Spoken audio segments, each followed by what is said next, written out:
Chers étudiants et étudiantes de Mid-Ocean University, bonjour et bienvenue dans votre module Commerce électronique. Le cours d'aujourd'hui intitulé Le paiement électronique. C'est un sujet très important dans le domaine de commerce électronique. Plan de cours, généralité sur le paiement électronique, les cartes de paiement type avantages et inconvénients, les nouveaux moyens de paiement électronique, adaptation du paiement au contexte électronique, la sécurité des paiements sur Internet, puis 6 tendances en matière de e-paiement qui façonnent l'avenir du e-commerce. Objectif du cours, acquérir des connaissances avancées sur le paiement sur Internet, comprendre l'utilité du paiement sur Internet, analyser le secteur et les caractéristiques et connaître les enjeux et les risques. On commence par cette petite introduction. Les innovations enregistrées dans le domaine des nouvelles technologies ont permis l'apparition des nouvelles pratiques dans le secteur économique. Parmi les pratiques en vogue, il est important de citer le domaine du paiement qui a vu apparaître de nouvelles techniques lui donnant une toute autre dimension. Dans ce cours, il s'agit tout d'abord de donner quelques concepts fondamentaux concernant le paiement électronique, suivi par un bref historique de ce moyen de paiement. Par la suite, la deuxième section aborde d'une façon détaillée un moyen classique de paiement électronique qui est la carte de paiement. Ensuite, la troisième section fait le point sur les nouveaux moyens de paiement électronique et leur mode de fonctionnement, tout en citant les avantages et les inconvénients de chacun d'entre eux. Premièrement, généralité sur le paiement électronique. On va discuter quelques détails, quelques généralités, quelques définitions sur ce sujet qui concerne le paiement électronique. Dans un contexte caractérisé par les échanges dématérialisés, les opérations de paiement occupent une place très importante et doivent par conséquent être effectuées d'une façon sûre et efficace. Le paiement électronique, depuis ses débuts jusqu'à nos jours, a connu beaucoup d'évolutions qui ont permis une révolution complète dans les modes de paiement afin de limiter les risques liés à son utilisation et assurer des transactions sécurisées avec des coûts réduits, en prenant en considération les obligations et les droits de l'ensemble des acteurs du système de paiement. Donc, on peut donner cette définition de e-paiement. Le e-paiement ou paiement électronique est un moyen permettant d'effectuer des transactions commerciales pour l'échange de biens ou des services sur Internet. Pour régler un achat en ligne, les consommateurs disposent de plusieurs moyens. Donc nous avons cette étoile, ce schéma, sous forme d'étoile. Donc les modes et supports de paiement, nous avons carte bancaire, portefeuille électronique, virement bancaire, chèque ou bien monnaie virtuelle. Donc ce sont les moyens pour régler un achat en ligne. On va détailler ces éléments. Premièrement, les cartes bancaires. Les cartes bancaires, classiques ou virtuelles, est le moyen le plus utilisé en France, par exemple, aujourd'hui, car 4 e-paiements sur 5 sont réalisés par ce biais. Nous avons la carte bancaire classique. Dans ce cas, les e-consommateurs saisissent les informations de leur carte bancaire, numéro, date de validité et cryptogramme, sur le site internet sur lequel ils souhaitent régler leurs achats. Dans ce cas, il faut être vigilant et vérifier que le site Internet en question dispose d'un système de paiement sécurisé. Nous avons aussi la carte bancaire virtuelle ou bien e-carte bancaire.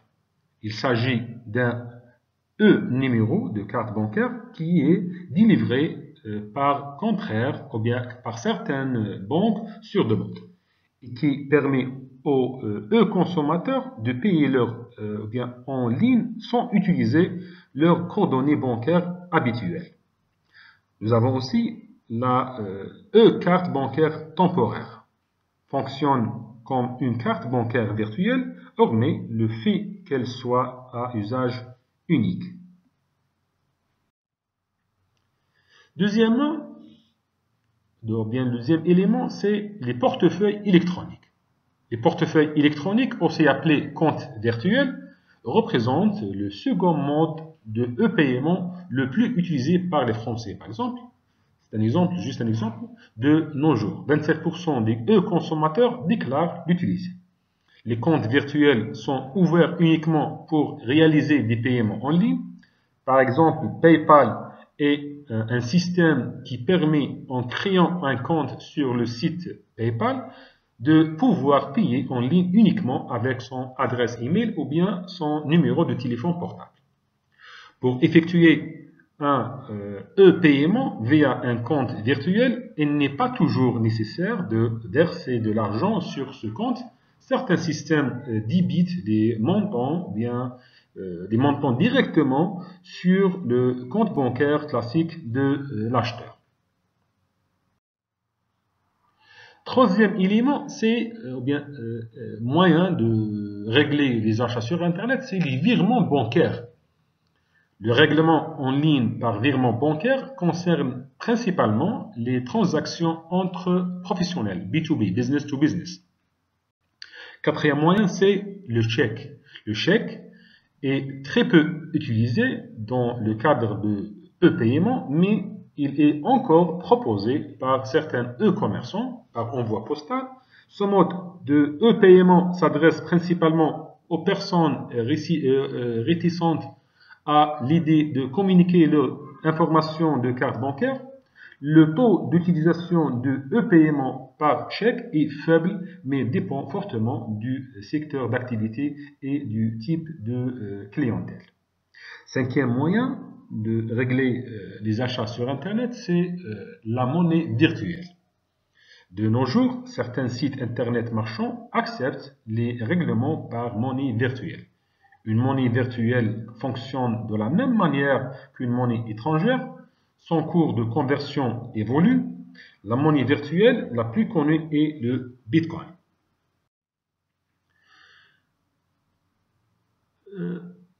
Maintenant, on passe à un historique sur le paiement électronique. Le paiement électronique est considéré comme étant un échange de l'argent par système électronique.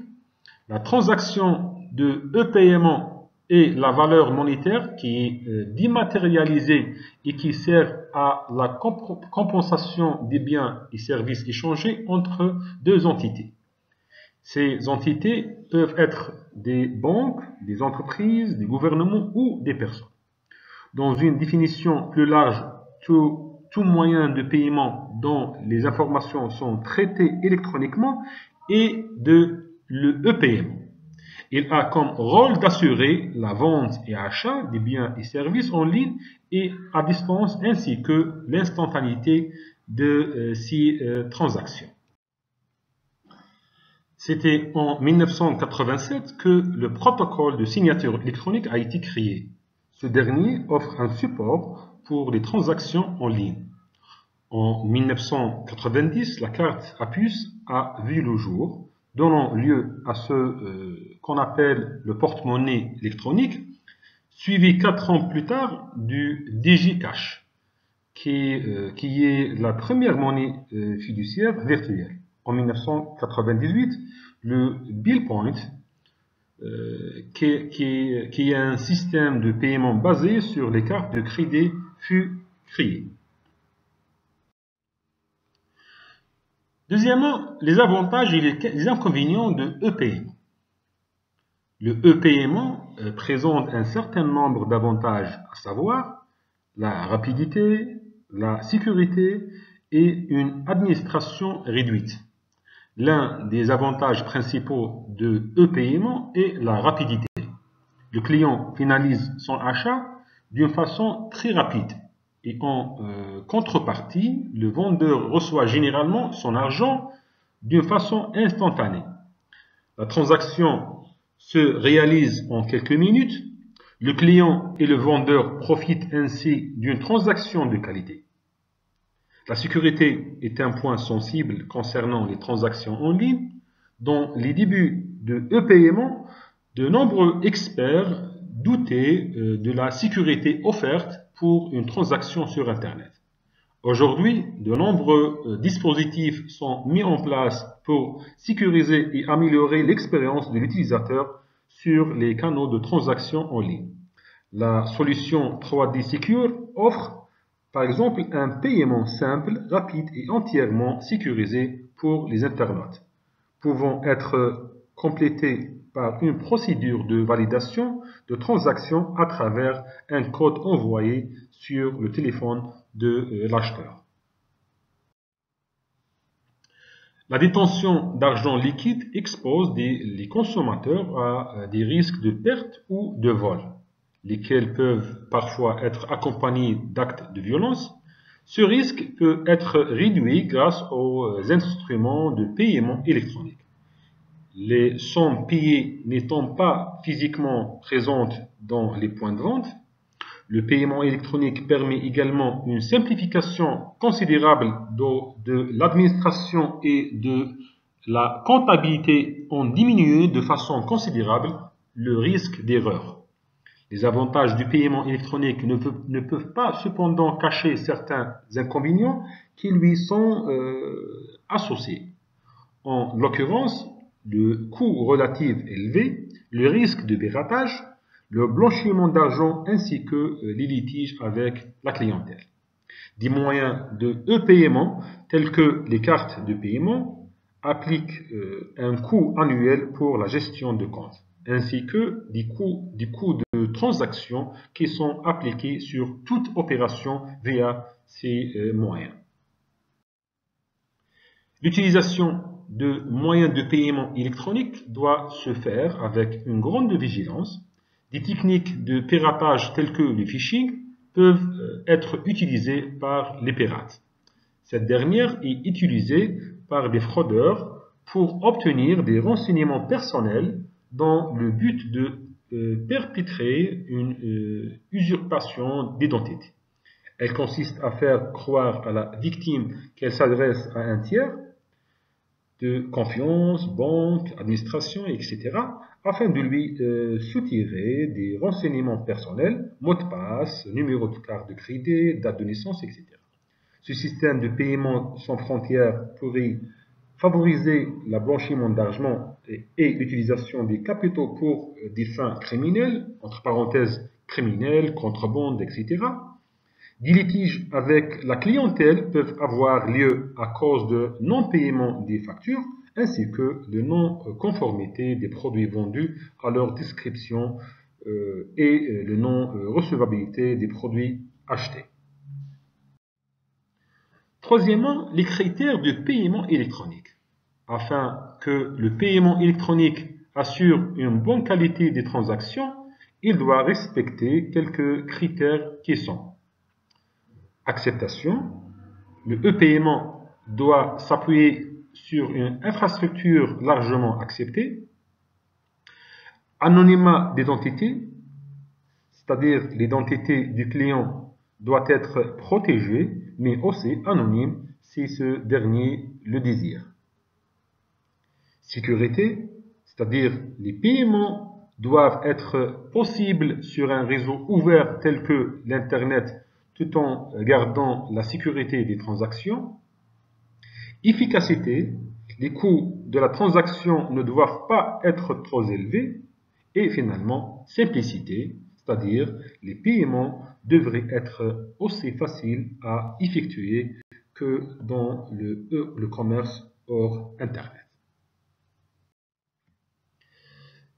Maintenant, on passe au quatrième élément de ce chapitre, de cette section, les étapes d'une opération de paiement en ligne. Comme toute opération commerciale, le paiement en ligne s'effectue par étapes. Elles doivent être respectées pour que l'opération se réalise avec succès. Après que le client valide son choix de panier, les produits et services à acheter, la plateforme de paiement va générer un formulaire de paiement par la suite et après la vérification des paramètres et leur signature, une page de sélection de moyens de paiement va apparaître. Le client sélectionnera son moyen de paiement parmi ceux qui sont disponibles sur la plateforme, entre parenthèses, carte de paiement, paiement par intermédiaire, etc. Il rajoute les informations requises et il valide le paiement. On va voir ça avec la figure suivante. Une demande d'autorisation sera donc effectuée auprès de la banque du client et du vendeur. En plus, des contrôles de fraude interne de la plateforme de paiement donnent le cas de succès de l'opération une page de résumé. On va voir ça dans la figure suivante et représenté ou bien on est présenté au client récapitulant les informations de la transaction. Nous avons ici la première figure qui concerne les informations requises dans une opération de paiement électronique. Donc nous avons les informations nécessaires, numéro de carte, date d'expiration, le cryptogramme visuel de la carte, puis il clique sur valider. Donc il choisit le moyen ou bien l'outil nécessaire pour effectuer l'achat. Nous avons aussi autre figure qui est résumé du paiement. Après l'achat, ce message, votre demande de paiement a été enregistrée avec succès. Nous avons aussi les détails du paiement, boutique, l'adresse URL, identifiant de marchand, numéro de transaction, bien sûr, ce sont des données ou bien des détails du paiement. Et nous avons les détails de la carte de crédit, bien la carte bancaire, la date, l'heure, numéro de contrat, numéro d'autorisation, transaction CP, numéro de carte, etc. Donc, c'est un ticket ou bien quittance électronique. Cinquièmement, les acteurs intervenant dans un paiement électronique. Plusieurs acteurs interviennent dans une opération de paiement électronique. Numéro 1, le client, bien l'acheteur. Il achète des besoins et services des biens et des services auprès d'un vendeur en s'appuyant sur un outil informatique, ordinateur ou bien smartphone ou bien téléphone, connecté au réseau pour sélectionner le produit à acheter. Deuxièmement, le vendeur ou bien le commerçant, il vend ses biens et services à distance au consommateur. Et troisièmement, la banque du vendeur, bien la banque du commerçant entretient des liens avec la banque du client à travers le réseau interbancaire. Elle saisit les informations de paiement et elle les envoie à la banque du client afin que cette dernière alimente le compte du vendeur en contrepartie de la valeur du bien ou du service vendu. Quatrièmement, la banque du client. La banque de l'acheteur fournit la technologie de paiement, carte de paiement, etc. au consommateur et prend la responsabilité de remboursement de la totalité de montant de la transaction à la banque de vendeur. Et cinquièmement, l'autorité de certification, cette dernière assure la sécurité des moyens de paiement ainsi que la délivrance des certificats et la gestion des clés utilisées pour le chiffrement et la signature des données confidentielles échangées entre les acteurs de paiement. Donc nous avons le schéma suivant. Donc les différents acteurs d'un paiement en ligne, nous avons voyé le client, numéro 1, il passe une commande, il commande du commerçant ou bien le vendeur. Flèche numéro 2, données de contexte. Nous avons autorité de certification. Puis, flèche numéro 3 vers banque du commerçant, remise. Flèche numéro 4, acquittement vers le commerçant. Flèche numéro 5, demande d'autorisation, banque du client. Et nous avons une autre flèche, c'est deux bis, ou bien deux bis, c'est paiement du client au compte de commerce. Donc nous avons 4 facteurs, ou bien 4 acteurs principaux, sont client, commerçant, banque du client et banque du commerçant, bien sûr l'autorité de certification. Sixièmement, les règles de sécurité d'un paiement électronique. Afin qu'un paiement électronique soit sûr, plusieurs problèmes techniques sont à résoudre. L'authentification de l'argent. La technologie de paiement doit être capable d'authentifier l'argent transmis afin d'obtenir la confiance de toutes les parties pour être fiable. Ces mécanismes de paiement doivent assurer qu'aucune double utilisation de l'argent transmis n'aura lieu. Deuxièmement, assurance de l'intégrité de paiement. En premier plan, il faut assurer que des tiers ne doivent pas savoir la capacité de modifier des messages transmis via les plateformes de paiement. Et en deuxième plan, il faut aussi que l'intégrité de paiement soit protégée contre la fraude de l'une ou l'autre partie. Maintenant, on passe en deuxième section de ce cours, les cartes de paiement type avantages et inconvénients. La liste des émetteurs de cartes s'allonge chaque jour. Banques, comptes, enseignes, commerciales, fournisseurs de voyages ou de services le plus divers de la voie quotidienne, bien la vie quotidienne. Désormais, nouveaux établissements de paiement non bancaires. Parallèlement, la liste des usages s'enrichit avec le commerce à distance et l'Internet fixe et mobile. La carte représente la grosse majorité des règlements en ligne. La carte de paiement est un document ou un moyen de paiement sous forme de carte en plastique équipée d'une bande magnétique ou d'une puce électronique qui est remis par une banque ou tout autre organisme habilité à un client titulaire d'un compte en banque et qui permet à ce dernier de réaliser ou l'une des opérations suivantes.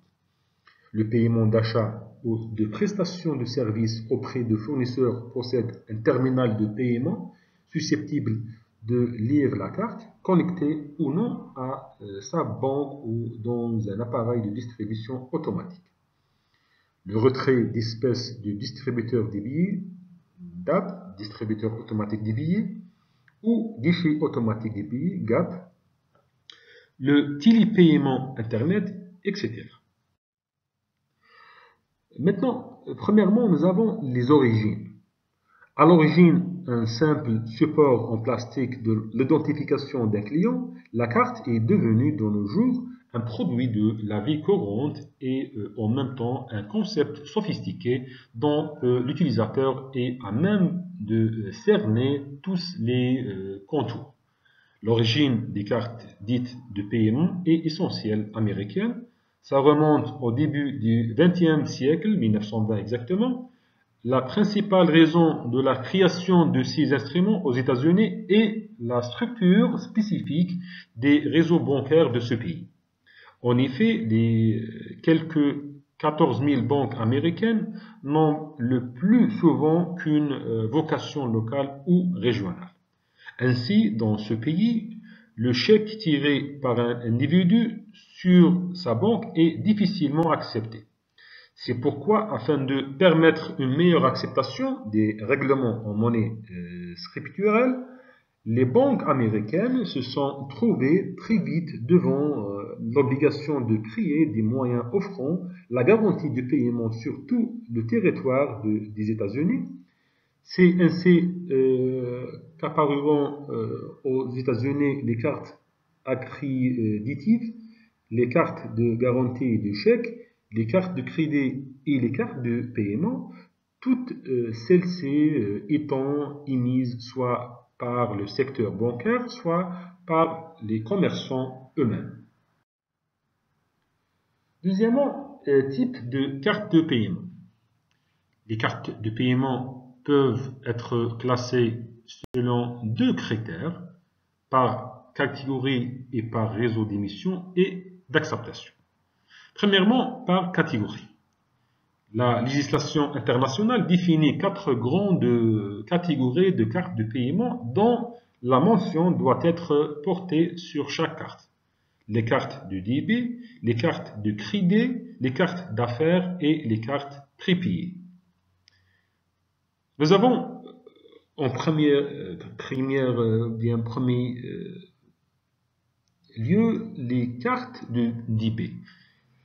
Elles sont directement reliées au compte bancaire du titulaire et peuvent avoir une option de retrait automatique, c'est-à-dire autorisation systématique. 2. Les cartes de crédit. La carte de crédit offre à son titulaire une vraie possibilité de crédit. Elle garantit au fournisseur le paiement sur la totalité des biens ou services qu'il a fournis au client. Titulaire de la dite carte, avec une possibilité d'un remboursement par échéancier ou bien échéance débité périodiquement au compte de ce dernier. Il s'agit d'un crédit revolving renouvelable. Troisième carte, c'est les cartes professionnelles. Son utilisation est limitée aux professionnels et pour lesquels les opérations sont débitées directement au compte de l'entreprise ou de l'organisme public ou de la personne physique exerçant une activité indépendante. Et nous avons quatrièmement les cartes prépayées. Elles correspondent à des supports de monnaie électronique émis contre paiement du montant préchargé. La banque qui émet les cartes de recharge prépayées sur le marché souscrit également au système de paiement par carte bancaire virtuelle, CIPCAV. Cette démarche ayant pour but d'attribuer à la banque une seule identité de certification lors des transactions en ligne. Deuxièmement, par réseau d'émission et d'acceptation. C'est le deuxième critère. Selon les cas, il peut être réduit à un nombre limité d'acteurs, carte dite privative, ou au contraire, couvrir un périmètre large comptant un grand nombre d'enseignes et des réseaux bancaires, entre parenthèses, cartes dites interbancaires. Dans ce second cas, on différenciera également les cartes selon que leur utilisation est limitée strictement au territoire national, carte dite nationale, ou est possible à l'étranger auprès des réseaux identifiés, carte dite internationale. Nous avons deux types. Premier, c'est carte de paiement nationale. La carte bancaire nationale est utilisable uniquement dans le territoire national. Elle permet à son utilisateur de retirer des espèces dans un distributeur ou un guichet automatique de billets et de régler les achats de biens ou de services chez les commerçants et les prestataires de services. Elle peut être à débit différé ou à débit immédiat. Par exemple, carte interbancaire CIB en Algérie ou bien carte bleue nationale en France. Deuxième cas ou bien deuxième type, c'est les cartes de paiement international. La carte bancaire internationale est une carte bancaire acceptée aussi bien à l'étranger que dans le territoire national. Elle peut être comme la carte bancaire nationale à débit immédiat ou à débit différé. Elle est disponible dans l'ensemble des réseaux bancaires ou sur Internet. Le coût de cette carte est habituellement plus élevé que celui de la carte bancaire nationale. Exemple, Visa Card, Mastercard et American Express. Troisièmement, les éléments d'identification et de sécurité sur la carte de paiement. Physiquement, une carte se présente sous la forme d'un rectangle plastique rédige de format, ou bien rigide de format normalisé par les normes ISO 20, normes auxquelles obéissant toutes les catégories de cartes de paiement, elles doivent adopter les dimensions nominales définies par la norme ISO 780. Longueur 80,7 mm, largeur 53,98 mm, épaisseur 0,76 mm. Cette normalisation vise en premier lieu à assurer la compatibilité entre les différents réseaux.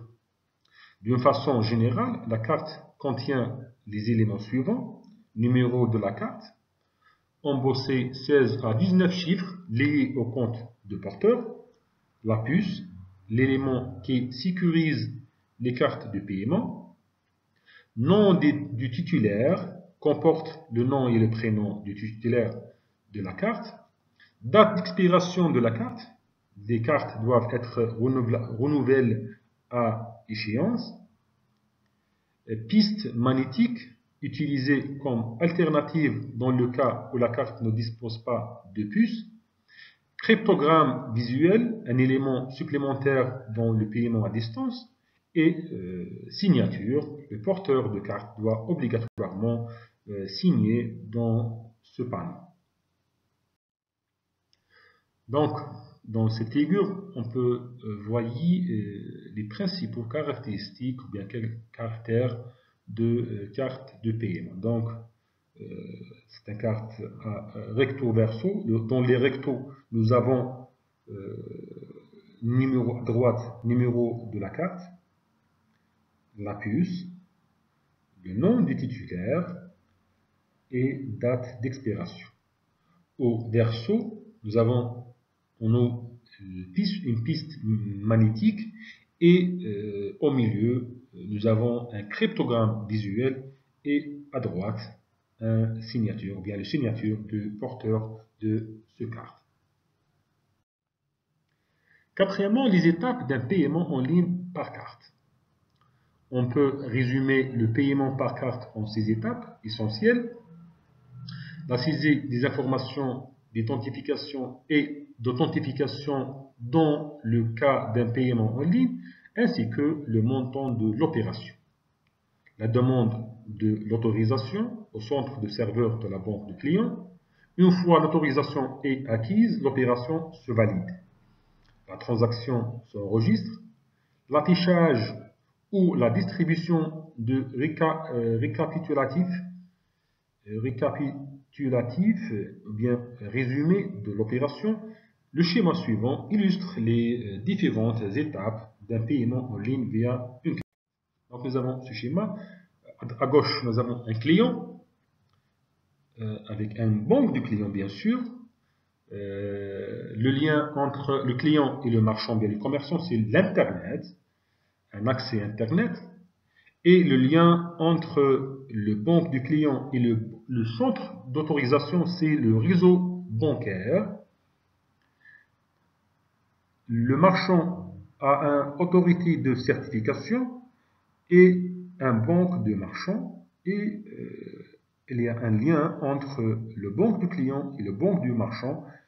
C'est la réglementation, règlement ou bien centre d'autorisation et réseau bancaire. Donc, l'opération commence par le client et finalise par une quittance qui est délivrée par la banque du client qui mentionnait que l'opération est effectuée.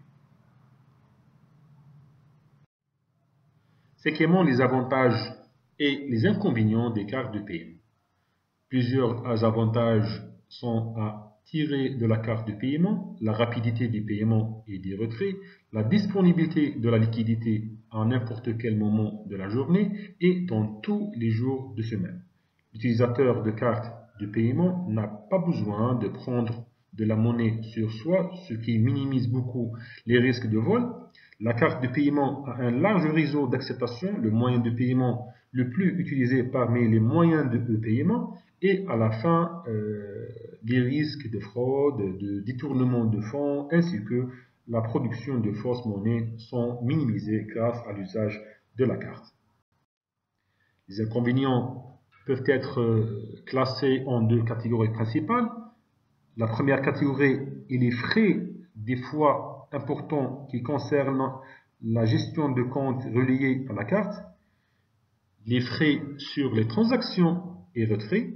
La deuxième catégorie d'inconvénients sont les risques liés à la fraude et à la sécurité du réseau de cartes, tels que le risque de génération automatique de numéros de carte bancaire qui repose sur des outils informatiques qui créent à la demande et de manière complètement aléatoire du numéro de carte bancaire qui s'avère par la suite associé à des comptes bancaires existants, lesquels seront débités des transactions réalisées avec ces numéros. Le vol des cartes ou leur perte peut être utilisé comme un moyen de fraude. Maintenant, on passe aux troisième section de ce cours, les nouveaux moyens de paiement électronique. En plus des cartes de paiement, d'autres moyens de paiement ont vu le jour suivant des mécanismes un peu plus sophistiqués que la carte. Dans cette section, il s'agit de présenter trois moyens qui complètent le rôle des cartes de paiement, à savoir les porte-monnaies électroniques, le paiement par intermédiaire et la monnaie virtuelle. On commence par le premier type de ces moyens, c'est le porte-monnaie électronique, PME, porte-monnaie électronique. Le porte-monnaie électronique est un moyen universel d'une grande simplicité d'utilisation, contrairement à la carte. Le porte-monnaie électronique ne nécessite pas un contact direct, il suffit de le présenter devant la borne de reconnaissance.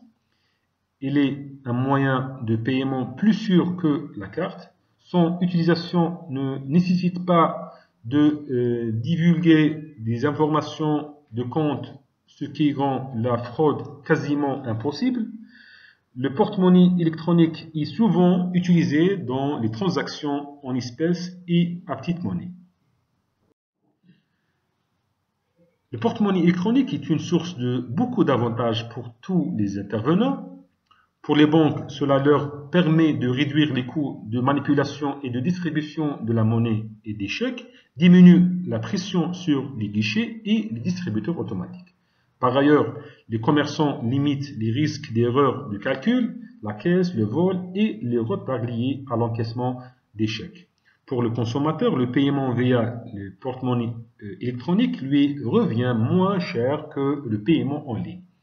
Le coût considérable des investissements liés à sa diffusion reste le plus grand des avantages de porte-monnaie électronique. Une automatisation complète de traitement et de diffusion des transactions en petite monnaie est indispensable. La défaillance technique des terminaux de paiement ou des cartes elles-mêmes peut constituer un véritable inconvénient tant pour le consommateur que pour les commerçants. Deuxièmement, le paiement par compte intermédiaire. C'est une façon indirecte de paiement en ligne qui passe par l'usage de serveurs d'un intermédiaire de paiement sur lequel sont stockées les coordonnées de paiement des parties.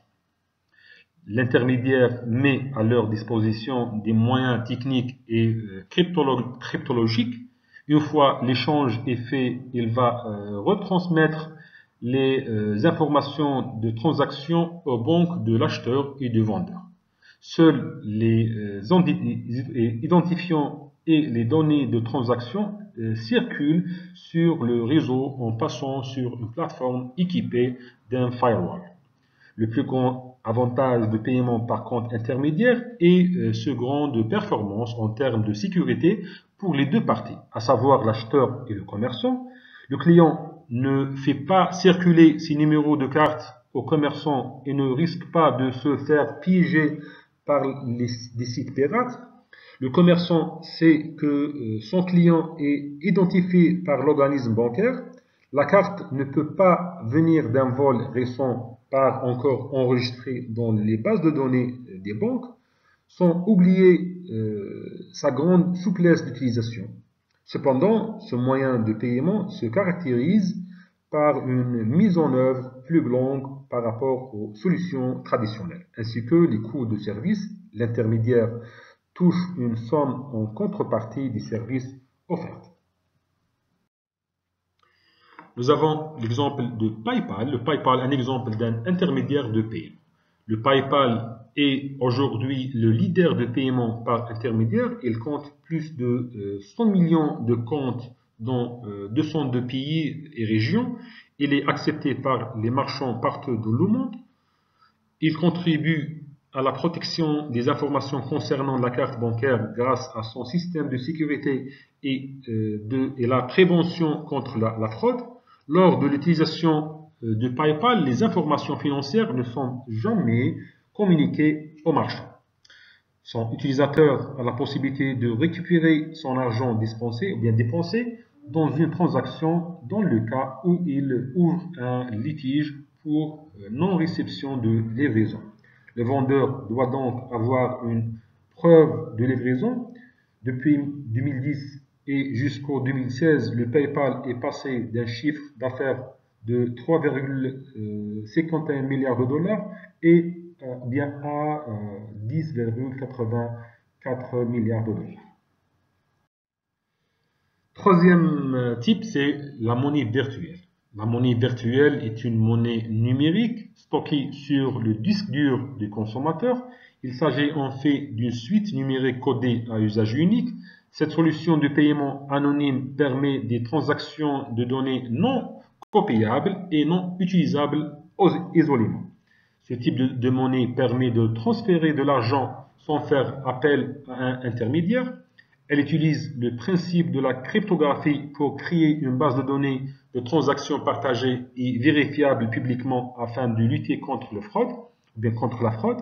Ce procédé crée une relation de confiance entre le vendeur et l'acheteur, éliminant ainsi le besoin d'une vérification par un tiers. La monnaie virtuelle représente deux avantages avérés. Le premier concerne les frais de transaction lorsqu'on l'utilise. Ils sont presque nuls si on les compare à ceux appliqués par un système de paiement conventionnel, par exemple une carte bancaire. Le deuxième avantage est lié à la sécurité de la domaine, bien de la monnaie virtuelle. Les transactions sont cryptées et validées par un grand nombre d'ordinateurs de manière décentralisée, sans passer par un hub central, ce qui améliore la sécurité et permet de se défendre contre les hackers, les pirates informatiques. Néanmoins, ce mode de paiement présente plusieurs inconvénients, parmi lesquels on peut citer la volatilité de la valeur de monnaie virtuelle qui peut être sujette à d'importantes variations de cours. Le stockage aussi pose problème car il s'agit de plateformes ou de disques durs sous forme de coffres-forts virtuels qui ne sont pas invulnérables. En plus, le non garanti de convertibilité en monnaie souveraine, autrement dit, la monnaie virtuelle a une valeur d'usage mais pas de valeur tangible. Par exemple, la valeur du Bitcoin qui ne repose sur aucun actif geste est uniquement soutenue par une logique spéculative. Si ces utilisateurs n'ont plus le droit de l'échanger contre les dollars, des euros, etc., il ne leur restera pas grand-chose. La discrétion des transactions permises par une monnaie virtuelle peut encourager des comportements mafieux. En 2013, le FBI a notamment fermé Silk Road, un site dark web mettant en contact acheteurs et vendeurs de drogue. Les paiements s'effectuaient exclusivement en Bitcoin. Exemple d'une monnaie virtuelle, le Bitcoin. Comme exemple, le Bitcoin connaît un succès grandissant. Des annuaires de dizaines de milliers de commerçants l'acceptant. Dans certains cas, elle est même convertible en monnaie souveraine. Contrairement au dollar ou à l'euro, le Bitcoin n'est pas émis par une banque centrale. Il utilise le protocole peer-to-peer, person-to-person, soit un échange direct décentralisé entre internautes sous forme cryptée. Concrètement, la monnaie virtuelle surgit donc d'un algorithme complexe de mirage, ou bien le minage. Les transactions sont validées par les ordinateurs connectés réseau. Il s'agit donc d'un système totalement décentralisé. Les bitcoins achetés sont échangés sur des bourses de change et conversés ou bien conservés sur des disques durs externes ou dans des comptes logés sur des plateformes d'échange en ligne. La valeur du Bitcoin est variable. Un Bitcoin valait moins $1 jusqu'en 2011, presque 1200 $ à l'automne 2013. Et il a dépassé la barre symbolique de 1700 $ au mois de décembre 2017. Le tableau suivant récapitule des monnaies virtuelles les plus importantes et leur valeur en dollars américains. Donc nous avons le leader mondial, c'est Bitcoin. Le prix unitaire en dollars, c'est 17 592. Ethereum, 685 $. Litecoin, 304 $. Monero, 308 $. Et Dash, 885 $. Maintenant, on passe aux quatrième section de ce cours, adaptation du paiement au contexte électronique. Le paiement possède plusieurs modalités qui méritent une attention particulière au regard du commerce électronique. Le moment du paiement, son lieu, les frais qui sont relatifs, ainsi que la quittance sont autant d'éléments susceptibles d'être modifiés. De la même façon, l'utilisation des moyens de paiement traditionnels tels que la carte de crédit, le chèque et l'argent comptant est différente lorsque les parties à la transaction ne sont pas en contact direct. Enfin, les moyens de preuve sur support électronique sont différents de ceux disponibles dans le cadre du commerce traditionnel. Donc, dans ce schéma, dans cette figure, c'est le schéma de déroulement d'un achat. Donc, nous avons client, order placed by user, shopping cart, credit card is charged, orders is completed, email is sent to customer and merchant, sent to warehouse for fulfillment, and shipping carrier picks up shipment and shipment sent to customer. Donc, c'est un schéma déroulement d'un achat en ligne. Moment du paiement. Le choix du moment où le paiement sera dû est laissé à la discrétion des parties. Celle-ci fixe le moment du paiement avant ou après l'exécution de l'obligation principale en fonction de ce qui convient le mieux à leur situation particulière. Dans la pratique du commerce électronique, le commerçant exige presque toujours le paiement au moment de l'envoi de la commande. Il s'agit donc d'une forme de paiement anticipé puisque celui-ci a lieu avant l'exécution de l'obligation. Deuxièmement, le lieu. L'endroit où le paiement doit être effectué relève de la volonté des parties. Lorsqu'une transaction est conclue par le biais d'un site web, les parties semblent convenir implicitement que le lieu du paiement se situe sur la plateforme de paiement fournie à l'adresse du commerçant. Troisièmement, quittance. La quittance est une attestation écrite par laquelle le commerçant libère le consommateur de son obligation envers lui. Une fois le paiement exécuté, le consommateur a droit à celle-ci. Dans le contexte des environnements dématérialisés, la quittance devrait prendre la forme d'un courrier électronique. Le simple affichage d'une page sur le site web du commerçant ne semble pas bien suffisant puisque celle-ci peut s'avérer difficile à conserver pour le consommateur. Le courrier électronique devrait être envoyé automatiquement au moment du paiement afin de confirmer le bon déroulement de la transaction. Maintenant, on passe aux cinquième section de ce cours, la sécurité des paiements sur Internet. Dans ce contexte, de manque de confiance dans le paiement sur Internet, de nombreux systèmes de paiement électronique sont proposés aux agents économiques afin de sécuriser leurs transactions. Ces systèmes peuvent être regroupés au sein de 5 grandes classes. Une première classe est constituée de protocoles de sécurisation des paiements par carte bancaire adossés au nom à un mécanisme de signature électronique, Secure Electronic Transaction Secure Socket Layer, SSL. Donc, dans le schéma suivant, nous avons le 3D Secure. On va utiliser ce terme 3D Secure. Les techniques de sécurité de e-paiement. Nous avons chiffrement ou cryptage. Le chiffrement est l'action de transformation d'un texte lisible en un texte illisible via une clé de chiffrement. Seule une personne disposant de la clé de déchiffrement qui peut être la même que celle de chiffrement sera en mesure de déchiffrer le texte. Type de chiffrement, on distingue deux types de chiffrement. Chiffre A, chiffrement symétrique. Un procédé de chiffrement est dit symétrique si les clés de chiffrement et de déchiffrement sont les mêmes, c'est-à-dire le chiffrement symétrique est aussi appelé chiffrement à clé secrète, puisque cette clé ne doit être connue que par des personnes censées avoir le droit de chiffrer ou bien déchiffrer le message. B, nous avons chiffrement asymétrique.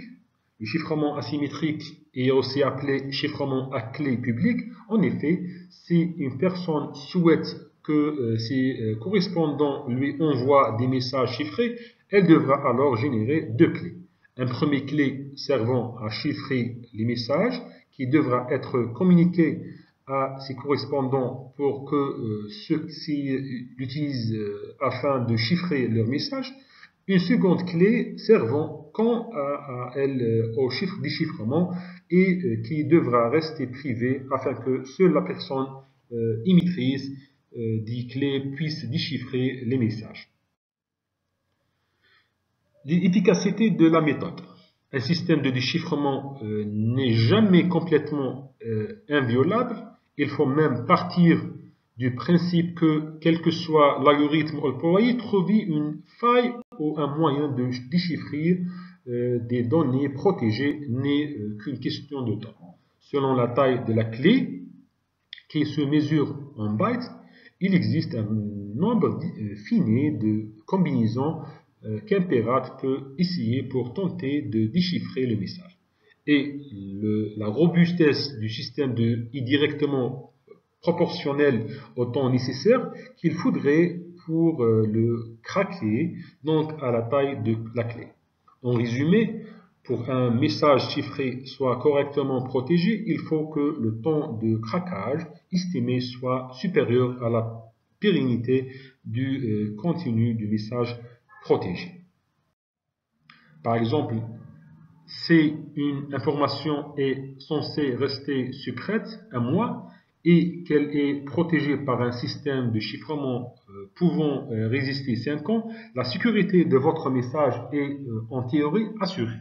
Aujourd'hui, il est fréquent d'utiliser des clés de 128 bytes dans le chiffrement symétrique, ce qui signifie qu'elle est composée d'une suite de 188 0 ou 1, ce qui donne 2 exponentielle 128 possibilités de clés.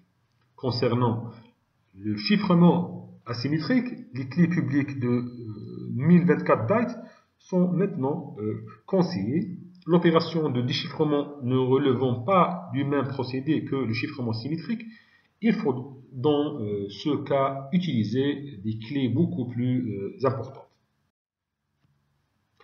Signature numérique. La signature numérique d'un document électronique a pour vocation de répondre aux mêmes exigences que la signature manuscrite d'un document papier.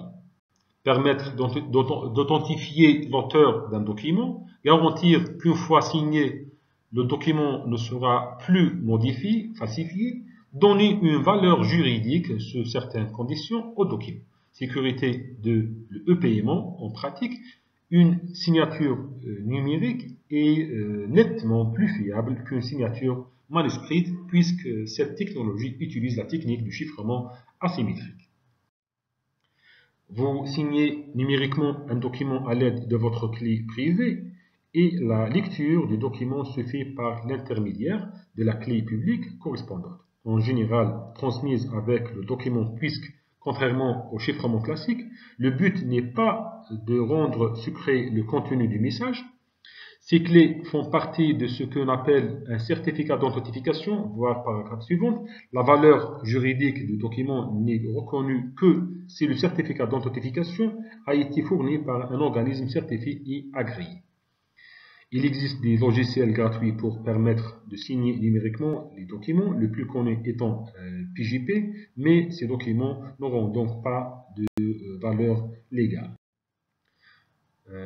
Troisièmement, infrastructure à clé publique, PKI, une infrastructure à clé publique, ICP, ou infrastructure de gestion de clés, EGC, ou encore Public Key Infrastructure, PKI, et un ensemble de composants physiques des ordinateurs, des équipements cryptographiques ou HSM, des cartes à puce, etc., de procédures humaines, vérification, validation et de logiciels, systèmes et applications en vue de gérer le cycle de vie des certificats numériques ou certificats électroniques. Une infrastructure à clé publique délivre un ensemble de services pour le compte de ses utilisateurs, enregistrement des utilisateurs ou équipements informatiques, génération de certificats, renouvellement de certificats, révocation de certificats, publication de certificats, publication des listes de révocation comprenant la liste de certificats à révoquer, identification et authentification des utilisateurs, administrateurs, utilisateurs qui accèdent à l'IJC, archivage, séquestre, et recouvrement des certificats en option. Certificat d'authentification, définition, c'est quoi la définition? Un certificat permet d'associer une clé publique à une entité, une personne ou bien une machine, afin d'en assurer la validité. Le certificat est en quelque sorte la carte d'identité de la clé publique délivrée par un organisme appelé Autorité de certification, souvent noté CA pour Certification Authority. L'autorité de certification est chargée de délivrer les certificats, de leur assigner une date de validité équivalente à la date limite de péremption des produits alimentaires, ainsi que de révoquer éventuellement des certificats avant cette date en cas de compromission de la clé ou du propriétaire. Donc, les informations du certificat, les certificats sont de petits fichiers divisés en 3 parties. Le certificat, le porteur du certificat et l'autorité de certification. Donc, spécification du format du certificat, numéro de série du certificat, type d'algorithme, signature, période de validité du certificat. Ça, c'est le certificat. Donc, le porteur du certificat, nom de porteur, l'identifiant de porteur, clé publique de porteur, type d'algorithme asymétrique, et l'autorité de certification, nous avons nom d'autorité de certification, identifiant unique de l'autorité et signature du certificat par l'autorité. Donc, le condensé vers clé privée de l'autorité. Utilisation des certificats. Les certificats servent principalement dans 3 types de contextes. Le certificat client, stocké sur le poste de travail de l'utilisateur, embarqué dans un conteneur tel qu'une carte à puce et permet d'identifier l'utilisateur et de lui associer des droits. Dans la plupart des scénarios, il les transmet au serveur lors d'une connexion qui affecte des droits en fonction de l'accréditation de l'utilisateur. Il s'agit d'une véritable carte d'identité numérique, utilise une paire de clés asymétriques d'une longueur de 512 à 1024 bytes. Le certificat serveur installé sur un serveur web, il permet d'assurer le lien entre le serveur ou bien le service et le propriétaire du service.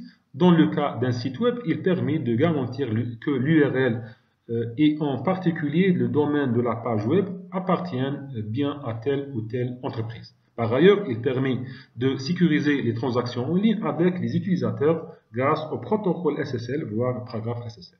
Le certificat VPN est un type de certificat installé dans les équipements réseau permettant de chiffrer les flux de communication de bout en bout entre deux points, par exemple deux sites d'une entreprise. Dans ce type de scénario, les utilisateurs possèdent un certificat client, les serveurs mettent en œuvre un certificat serveur et les équipements de communication utilisent un certificat particulier, généralement un certificat IP. Inconvénient de l'utilisation du certificat: A. Complexe. Les mécanismes d'attribution, de la validation et de la révocation en font un système très complexe à gérer. Pointu techniquement, infrastructure à mettre en place PKI nécessite une parfaite maîtrise technique. Coût: les solutions disponibles sur le marché sont réservées à des applications stratégiques. Le coût de déploiement est souvent prohibitif. Tendance à sous-estimer les coûts humains de maintenance et le système n'a de valeur que si l'on garantit la parfaite confidentialité, l'intégrité et la disponibilité de la clé privée associée. Maintenant, on passe au dernier axe de ce cours, tendance, bien 6 tendances en matière de e-paiement qui façonnent l'avenir de e-commerce. Stimulées par des expériences d'achat positives pendant la pandémie de Covid et par une tendance générale à l'achat numérique, de plus en plus de consommateurs se tournent vers les achats en ligne pour leurs besoins quotidiens. Il est crucial aujourd'hui, plus que jamais, que les commerçants en ligne proposent des options de paiement en ligne sans friction et sécurisées. Les paiements électroniques sécurisés permettent de protéger des données confidentielles des clients et de réduire les transactions non autorisées. Jetons un coup d'œil aux 6 tendances en matière de e-paiement qui façonnent l'avenir de e-commerce. Première tendance, c'est l'expérience d'achat sans contrainte n'est plus un plaisir. Prendre le temps de comprendre les attaques et bien les attentes des clients permet de guider des commerçants sur tendances récentes et de stimuler l'engagement. Il s'agit d'un élément clé pour stimuler les ventes de commerce car il aide les entreprises à offrir des expériences d'achat exceptionnelles et à créer des défenseurs fidèles de la marque.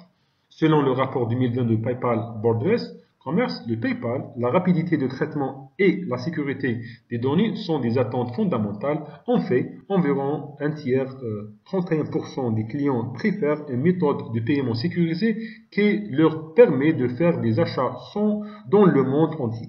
Et près d'un quart des personnes interrogées cherchent à protéger leurs achats. Les commerçants en ligne et les prestataires de paiement numérique doivent s'attacher à créer des expériences d'achat sûres et sans tracas. De plus, de nombreuses institutions financières ont recours à la tokenisation des cartes de crédit et de débit pour garantir des transactions sécurisées et sans friction. Dans cette méthode, les informations sensibles relatives au paiement de la carte originale sont remplacées par un code court et unique. Par exemple, un numéro de carte de crédit à 16 chiffres ou le nom du titulaire de la carte sont remplacés par des alternatives uniques. Cela évite d'avoir à saisir manuellement les détails de la carte et réduit les risques de fraude. De nombreuses entreprises de e-commerce tirent également parti de diverses technologies, notamment les QR codes, pour offrir un commerce sans friction. Actuellement, de nombreux QR codes sont utilisés dans les contextes de diffusion en direct. Des marques telles que Nike et Levi's utilisent les QR codes dans les flux en direct comme un moyen de présenter les produits de marque. Et ce n'est pas tout, des marques telles que Dove et Nestlé conçoivent des couvertures de produits avec des QR codes pour offrir des réductions, ce qui est un autre moyen de stimuler les ventes. Deuxième tendance, c'est la facturation numérique devient une source fiable de données. La facturation numérique ou facturation électronique existe depuis un certain temps déjà.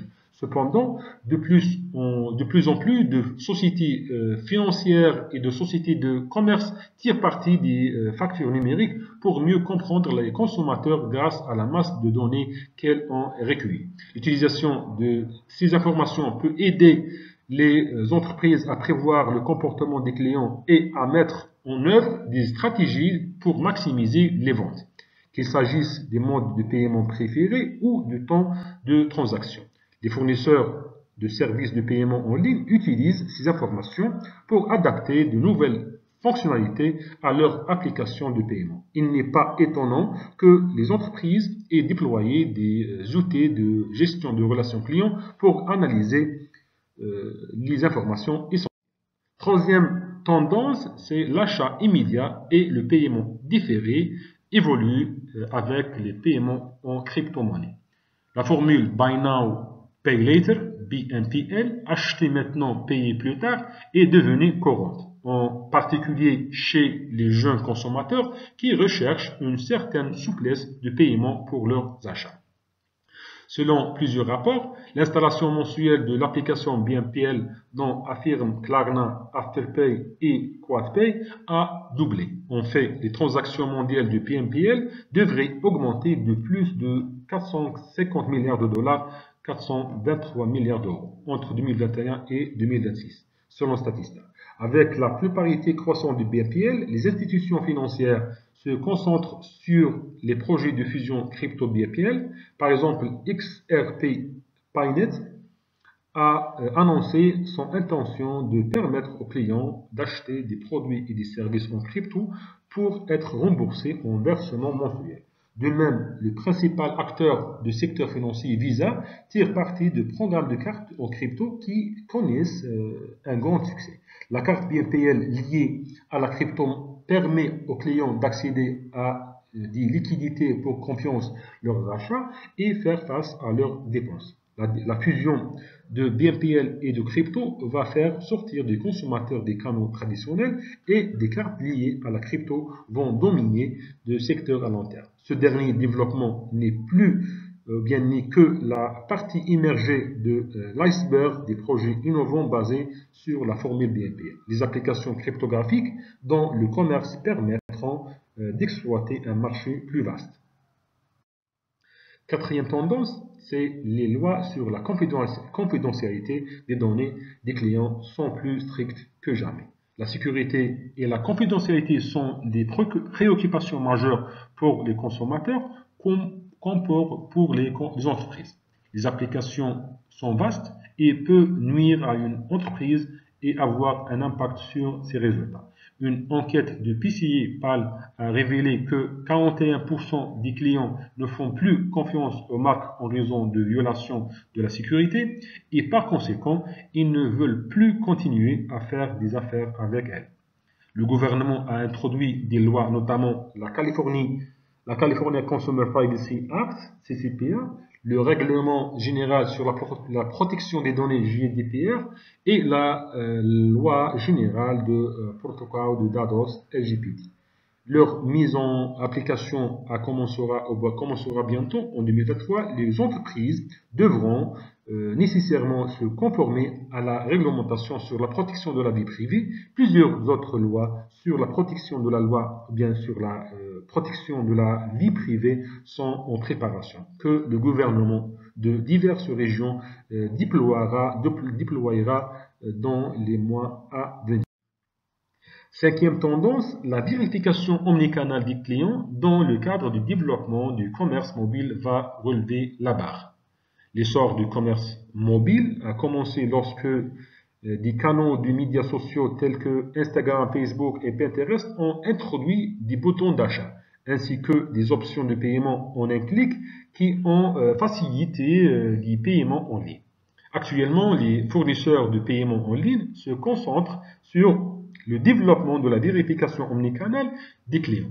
Ils vont créer une identité numérique qui permettra aux clients d'acheter son problème en ligne et hors ligne. Par exemple, les applications disposeront d'une reconnaissance faciale des téléphones portables qui permettra de vérifier l'utilisateur sur toutes les plateformes. La création d'une identité numérique sur plusieurs canaux permettra une vérification globale du client. L'accès à des informations globales sur les clients permettra aux entreprises et aux institutions financières de proposer des offres personnalisées, notamment des aides financières. En outre, cela créera de nouvelles sources de revenus comme d'offres d'AID as Service, ID as Service, pour la vérification des clients. Cela peut changer la donne pour l'industrie du commerce. Selon Insider Intelligence, les ventes du e-commerce au détail dépasseront 728,28 milliards de dollars d'ici 2025, ce qui indique que de plus en plus de consommateurs continueront à se fier à leur appareil pour effectuer leur achat. Dernière tendance, et sixième, le paiement vocal pourrait avoir le vent en poupe. Le vent en poupe. La voix est le mode de communication le plus naturel et le plus facile. Selon Business Insider, quelques 767,9 millions de consommateurs américains utilisent des assistants vocaux, dont Alexa, Amazon et Siri d'Apple. La technologie liée à la voix est en train de devenir courante en raison de son taux d'adoption massif et de ses avancées. De la musique en streaming à la domotique, les assistants vocaux sont partout. Cependant, lorsqu'il s'agit de commerçants et d'institutions financières, les taux d'adoption sont plutôt faibles. Pourtant, la technologie vocale semble prometteuse. Pourquoi? Les voix sont aussi uniques que les empreintes digitales. Des aspects tels que le timbre et la hauteur de la voix de l'utilisateur et la reconnaissance des caractéristiques de la voix par l'intelligence artificielle peuvent garantir une authentification sûre, rapide et sans problème des consommateurs. À l'heure actuelle, quelques fournisseurs de services de paiement travaillent à l'intégration de la fonctionnalité vocale dans les options de paiement. Par exemple, Innovative Payment Solutions Inc. s'est associé de Druid pour permettre les paiements par les voix. Cette collaboration permettra aux utilisateurs de l'application Ipsipeer Pay effectuer des transactions par commande vocale. À mesure que la technologie évolue, les consommateurs peuvent s'attendre à toute une série d'applications de paiement par la voix. On s'arrête ici. Merci pour votre attention. Je te vois au panel de discussion. Au revoir.